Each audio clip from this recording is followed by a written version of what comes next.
Fala, turminha do quarto ano da Cooperativa Educacional de Ubatuba. Tudo bem com vocês?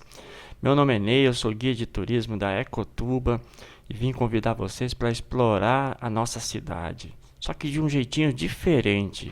Vem comigo que vocês vão curtir esse passeio pela história de Ubatuba.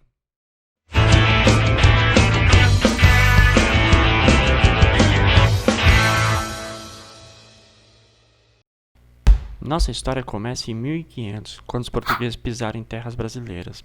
Mas para fazer isso, tiveram que antes sair do pequeno reino de Portugal, na Europa, e cruzar os oceanos. Naquela época era muito difícil navegar, não havia equipamentos como hoje, era uma grande aventura.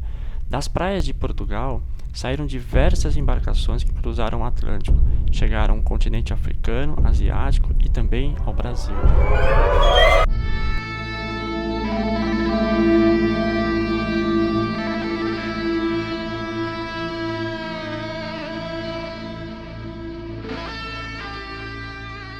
Navegar em 1500 era uma grande aventura. Era necessário ter muitas habilidades, saber navegar com orientação das estrelas, conhecer os ventos e ter muita, mas muita coragem para cruzar os oceanos em busca do desconhecido. Por muitas vezes passavam dias, meses e até anos viajando.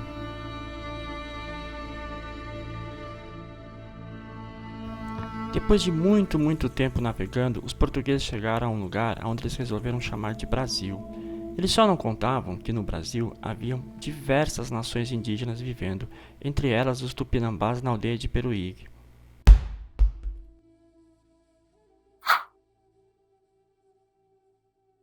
Os Tupinambás receberam os portugueses com desconfiança. Eles já conheciam as histórias de que outros indígenas haviam sido escravizados pelos europeus. No começo, tudo era paz, mas depois de um tempo, isso mudou.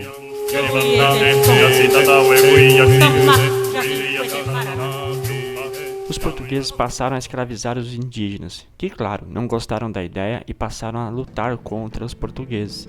Uma grande revolta se formou, ela ficou conhecida como a Confederação dos Tamoios. Essa revolta causou muitas baixas aos portugueses, que proporam aos indígenas um acordo. Esse acordo ficou conhecido como a Paz de Peruígue. Ele foi celebrado nas areias da praia de Peruígue, onde hoje é o centro da nossa cidade. O acordo era muito simples. Os portugueses paravam de escravizar os indígenas, que por sua vez paravam de atacar os portugueses. Assim todos poderiam viver em paz.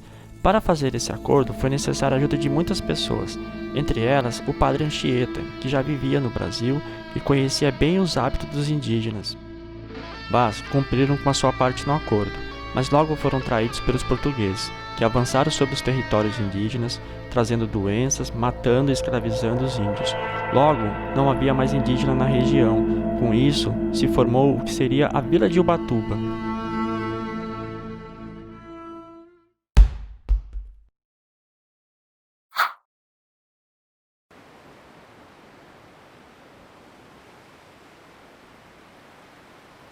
A vila de Ubatuba passou a ser ocupada por colonos portugueses. Muitos deles faziam comércio usando o mar como via de deslocamento dos produtos, entre eles o café.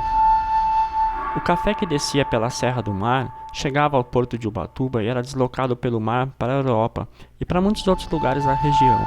O café trouxe muita riqueza. Essa riqueza pode ser observada nas construções coloniais, como o Sobradão do Porto, um prédio remanescente desse período e que era feito em 3 andares, coisa que não era muito comum para a época, porque era necessário ter muito recurso financeiro para isso. Os portugueses eram de origem católica, logo se viram na necessidade de construir igrejas para praticar a sua fé em território brasileiro. Com isso, diversas igrejas foram sendo construídas ao longo da costa.